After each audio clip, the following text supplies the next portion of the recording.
Mangwana naka muri yeZimbabwe ndinokwasai kwese kwa muri kumativi mana enyika Mwari kudenga akomborerei akuitirei zvakanaka pamwechete nemhuri dzenyu namabasa. Zita rangu ndinonzi Rev B Mandu, ndiri mushumiri weAFM Zimbabwe. Ndinoda kutora mukana uno ndiremekedze nekukudza Mwari watipa mukana uno kuti tigoverane shoko raMwari. Ndinoda kuremekedza zvakare mutungamiri wechechi yedu Reverend Bishop AD Madao pamwechete neutungamiri wese wekereke. Mwari avaitire zvakanaka. Ndinoda kuti titende Mwari nenguva yekuti tigoverane shoko raMwari. Ndichaverenga shoko raMwari pano tigogoverana munguva pfupi Mwari agotiitira zvakanaka. Timothy wechipiri chapter 4 ndoda kuti tiverenge verse ya 7 na 8. Timothy wechipiri chapter 4 tichaverenga verse ya 7 na 8. Shoko raMwari rinoti: ndarwa kurwa kwakanaka, ndapedza rwendo rwangu, ndachengeta kutenda kwangu. Zvino ndakachengeterwa korona yangu yakarurama, yandichapiwa naIshe mutongi akarurama pazuva iro, uye kwete ini ndoga, asiwo nokuna vose vanoshuwa kuonekwa kwake. Mwari wekudenga akomborere kuverengwa, kushumirwa nekuteererwa kweinzwi ravo muzita raJesu. Haleluya. Ndinoda kutaura mangwana nano pamusoro penyaya yandapa musoro weshoko unoti chengeta kutenda. Chengeta kutenda. Ukanzwa panzi chengeta kutenda, zoreva kuti patori nezvinhu zvinoda kuparadza kutenda kwako. Patori namasituations anoda kuwisira pasi kutenda kwako.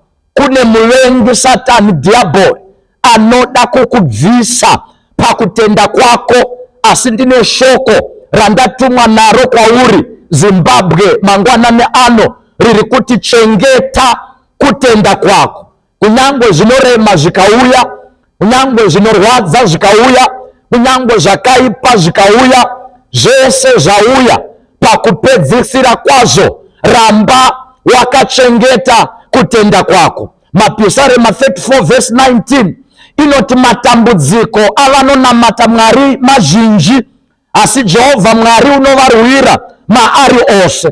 Pakunamata kwedu, pakuda kwedu Mwari hazvititadzise kusangana namatambudziko, hazvititadzise kusangana nemiedzo, hazvititadzise kusangana nezvakaipa. Zvakaipa zvinombouya, zvinorwadza zvinombouya, zvinorema zvinombouya, ende basa razvo uchazoona kuti zvinoda kukubvisa pakutenda kwako. But mangwana nano ndinokunamatira Mwari akunzwire tsitsi, ndinokunamatira Mwari akunzwire nyasha. Zvauya oramba wakachengeta kutenda. Vana baba nana mai, mashoko ataverenga pano ari kutaurwa naApostle Paul, mushumiri weivhangeri, akasangana nezvinorema, akasangana nezvinorwadza. Patiri kuverenga panapa ari kuuya namashoko achitaura zvinhu zvitatu zvandoda kuti tibate, tinzwisise, tigodzidza pazviri. Anotanga nekuti hama dzangu, ndarwa kurwa kwakanaka, number 1. Number 2 anoti ndapedza rwendo rwangu. Number 3 anomva ati ndachengeta kutenda kwangu.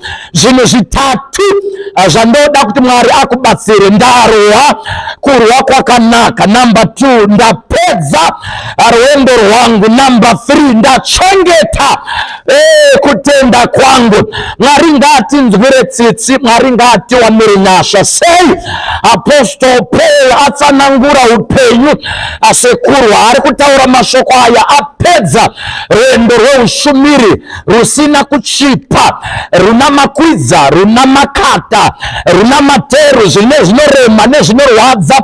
Paul akunopedza, anouya panapa, mashoko ake ari kutaura akuda kunofa. Anouya kune vamoti, hama dzangu, ndoda kuti muzive chinhu ichi, panda ndichirarama ndarwa kurwa kwakanaka. Namamwe mashoko Paul ari kutoonesa chinhu panapa chinoratidza kuti upenyu kurwa, upenyu is a fight. life kurwa ndinokunamatira Mwari akusimbise. Nerimwe ramazuva Paul anonyora kuna vaEfeso pa chapter 6 unonzwa achiti atirwe nenyama neropa asi tinorwa nemweya yemuchadenga namamwe mashoko upenyu kunyange wakanaka upenyu kurwa. Ndinokunamatira urwe kurwa kwakanaka. Pakurwa kwako usakundikana, pakurwa kwako Mwari ngakukundise. Nandizive hondo zauri kurwa nadzo muupenyu. Vamwe vari kurwisana nama financial battles, vamwe vari kurwisana nama physical battles. Utano hauna kumira zvakanaka, ma finances haana kumira zvakanaka, marriage hazvina kumira zvakanaka, vana havana kumirirwa nezvinhu zvakanaka. Vamwe vari kurwa nama spiritual battles. Andizive hondo yako, asi ndinokunamatira zuva ranhasi. Mwari akupe nyasha, Mwari akupe simba. Hondo yauri kurwa uri uchikunda. Ndinodeclare iwe hausi mukundikana. Munyori unonzwa achiti tiri vakundi kuburikidza naKristu unotipa simba. In other words, pakurwa kwako una Mwari anokubatsira, pakurwa kwako una Mwari anomira newe, Mwari anokutsigira, Mwari anokugonesa. So Paul ari kuti pakurarama kwangu ndanga ndichirwa. Tinorwa kuti tirarame, tinorwa kuti tive in charge, tinorwa kuti timire patakanzi tamuna Mwari timire. Remember, tine muvengi ari kubhejawo ari kuti havana kwavanoenda. Zvavakavimbiswa naMwari hazviitike, zvavakarongerwa naMwari havasangane nazvo. Saka zvimwe zvacho unofanira kurwa kuti uzvigamuchire. Unofanira kurwa muprayer paunonamata, uri kunamata kuti Mwari zvamakataura ngazviitike, zvamakavimbisa ngazviitike, zvandakarota ngazvibatike, zvandakaprofitwa ngazviitike, zvandakatarisira ndicharwa kusvika zvaitika. And handikundwe namasituations, handikundwe nomuvengi, handikundwe newakaipa. Ndakazvarirwa kukunda, ndakazvarirwa kuenda mberi. Hondo dzandinorwa ndinokunda, hondo dzandinorwa ndinobudirira. Ndazviwana papi tiri vakundi kuburikidza naKristu.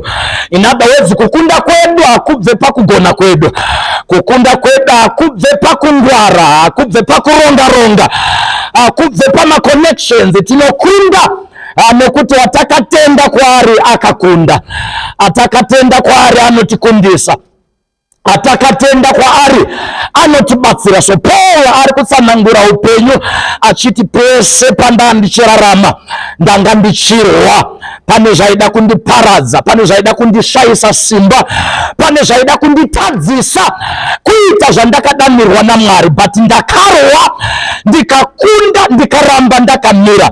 Unomunzwa Paul kuna vaFilipi chapter 1 verse number 12 anoti, hama dzangu ndoda kuti muzive kuti zvese zvakandiwira zvakatongoita kuti ivhangeri ipfuurire mberi. So Paul akarwa nezvinhu zvaida kudzivisa ivhangeri, zvaida kudzivisa basa raMwari, zvaida kudzivisa zvaakadanirwa naMwari. Ini ndinotenda kuti mumwe nemumwe wedu takazvarirwa chinangwa. We are born for a purpose.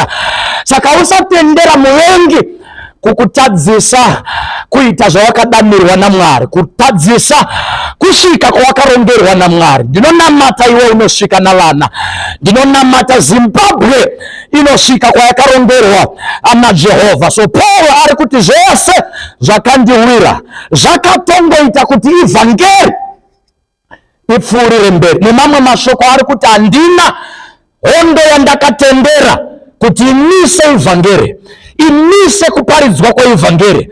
Vana baba nana mai, handizive zvavo kusangana nazvo, asi ndinokukumbira, ndokunyengetedza, ndokunyengerera, usazvitendera kukudzivisa kuita zvawakadanirwa naMwari, kusvika kwawakanzi naMwari usvike. Vamwe venyu muri vanhu vakuru vakarongerwa ramangwana rinoshamisa naMwari, but kune zviri kurwa newe, kune zviri munzira yako, kune zviri kukudzivisa, kune zviri kubheja kuti haana kwaanoenda, hakuna akambozviita kumhuri yekwavo. Uyu ndiani?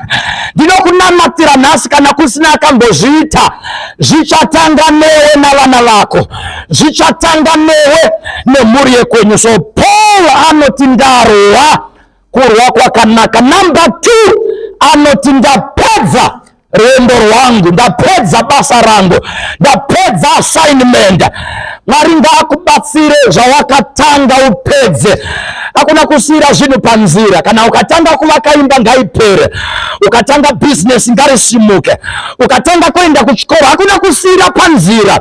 Ndinokunamatira chese chawakatanga ngachipere, uye chipere zvakanaka. Iwe hausire zvinhu panzira, iwe hautangire zvinhu panzira. Project yawakatanga, Mwari ngaakupe nyasha dzekupedzisa, Mwari ngaakupe nyasha dzekukunda, Mwari ngaakupe nyasha dzekubudirira. Paul anoti ndarwa kurwa kwakanaka. Number 2, ndapedza basa rangu. Number 3, anombati ndachengeta kutenda. Mwari ngatiwanire nyasha nhasi. Vana baba nana mai, matambudziko oupenyu, zvinorema zveupenyu, zvinorwadza zveupenyu, icho zvakavanzika, zviri kutsvaka kutenda kwako. Kaona wadzingwa basa, hauzombonzwa kuti Satani akusenza kwawaisenza. Satani paari kukubvisa pabasa, haasi kurwa nebasa rako, ari kurwa nekutenda kwako. Kaona warwara, ari kurwa nekutenda kwako. Kaona zvinhu zvabhenda, kutenda kwako ndokuri kurwiswa newakaipa. Ndiri kutsvaka vanhu nhasi vandingakumbirira kuna Mwari kuti kunyange arwara, kunyange zvinhu zvaipa, mari yamboshaikwa, basa rambopera, unoramba wakachengeta kutenda. Nerimwe ramazuva ozotaura saPaul oti ndarwa kurwa kwakanaka, ndapedza rwendo rwangu, pakuguma ndachengeta kutenda. Kutenda ndokwairwiswa pana Job, paakaparadzirwa pfuma, mhuri yose ndokupera. Shamwari ndobva dzamutuka nomudzimai wake, ndobva auya akati ingotuka Mwari ufe. Nemamwe mashoko ari kuti ingorasa kutenda wofa. Job akati no, hatirase kutenda. Kana tichitofa tinofa, kana tichishaya mari tinoshaya mari, kana zvichiramba zvinoramba, but zvinoramba takachengeta kutenda. Usatendera zvakaipa, masituations eupenyu, kusekwa, kurambwa nekutukwa ngazvisakubvisa pakutenda kwako. Paul mumwe chete unonzwa achiti zvino chichatiparadzanisa nerudo rwaMwari ruri muna Kristu Jesu, kurwarirwa here, kufirwa here, kushupika here, kushaya here. Aiwa, pane izvi zvose tiri vakundi nekuburikidza, uye hazvingatiparadzanisa nerudo rwaMwari ruri muna Kristu Jesu. Job anoti ndakabva kudenga ndisina chinhu, ndodzokera ndakadaro, asi zita raJehovha ngarikudzwa. Ari kurevei? Ari kuti kana ndichitodzokera, ndinodzokera ndisina chinhu, asi ndakabata kutenda kwangu. Ndokunamatira Zimbabwe kusarasa kutenda, chengeta kutenda. Zvakaipa zvichauya, vanoreva vachauya, vanorwa newe vachauya, Satani uchakurwisa, but zvaitika. Chengeta kutenda, ndorambira ipapo ndichitenda kuti Mwari uriko. Komborerwai naMwari, ropafadzwai naMwari. Kana zvauya, 3 things. Number 1, irwa kurwa kwakanaka. Number 2, pedza basa. Number 3, chengeta kutenda. Wadaro Paul amba apedza nemashoko anoti kune mubayiro wandagadzirirwa naMwari. Kana wachengeta kutenda, kuchava nomufaro, kune korona, kune kutendwa naMwari wamasimba ose. Mwari akomborerei, Mwari akuropafadzei. Ndinamate pamberi paMwari. Tinokutendai Baba vedu, musiki wedenga napasi, mazvita neshoko ramauya kuupenyu hwedu, tarinzwa, tarigamuchira, uye taritenda. Ndakunamata mutibatsire, kunyange zvikarema, kunyange zvikarwadza, tichengete kutenda, tirambe takamira, tirambe tichidana kuzita raJehovha. Rwirai vanhu venyu, muvachengete, muvaratidze kunaka, kuvimbika nekutendeka kwenyu. Vaitirei zvakanaka, muvasvitse kune ramangwana ravakatarisira. Vanorwara vapore, vakabatwa varegedzwe, minana iitike kuupenyu hwavo. Zvese zvaitwa mbiri nekukudzwa zvidzorerwe pachigaro chenyasha muzita raIshe wedu Jesu Kristu. Haleluya. Mazvita komborerwai naMwari.